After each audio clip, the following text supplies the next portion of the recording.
While the world was cheering for the daring rescue of Captain Richard Phillips in 2009, a separate, much quieter mystery was unfolding right inside that cramped orange lifeboat.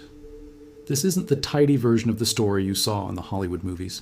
This is the reality of $30,000 in cold, hard cash that disappeared into thin air during one of the most high-stakes special operations in history. It's a lingering shadow that left the Naval Criminal Investigative Service questioning the integrity of the very men we call heroes. Listen, before the pirates ever forced Captain Phillips off the Maersk, Alabama, there was a desperate attempt to end the standoff peacefully. Phillips opened the ship's safe and handed over $30,000 in mixed bills, hoping the pirates would take the money and leave his crew alone. It didn't work. The pirates took the cash and the captain, forcing him into a stifling fiberglass lifeboat for a 5-day ordeal under the brutal Indian Ocean sun. We know the money was on that boat because Phillips literally watched them handle it. In his own account, he described the lead pirate, Abdulwali Muse, sitting in the corner and meticulously sorting the cash into stacks of hundreds, 50s, and 20s.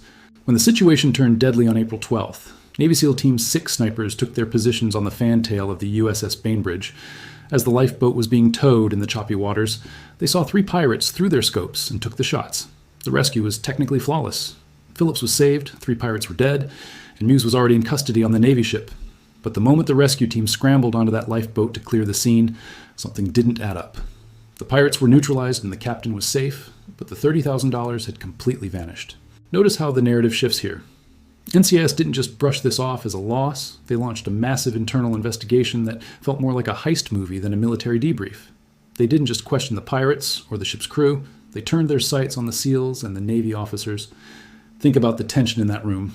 Elite special operators being asked to take polygraph tests because a bag of cash went missing from a crime scene they were the first to enter. Even Captain Phillips himself had to sit through the interrogation as investigators searched for any trace of the missing money. The lone surviving pirate, Muse, eventually claimed from his prison cell that his friends never would have thrown that money overboard. They wanted that cash more than anything. It was their ticket to a better life. So if the pirates didn't ditch it and the captain didn't have it, where did it go? The investigation was eventually closed without any charges ever being filed, but the mystery remains a dark footnote. It's a powerful reminder that even in the middle of a world-famous rescue, human nature is often much more complicated than the heroic script suggests. $30,000 might be a small price for a human life, but for the people involved, it's a question that may never be answered. The lifeboat itself was later preserved as a museum piece, but the secret of what happened in those final seconds of the rescue stayed out at sea. You're left wondering if the hand of hope that saved a captain also reached for something else when the cameras weren't watching. It's the kind of reveal that changes how you look at the entire event, proving that even the most legendary stories usually have a few pages missing.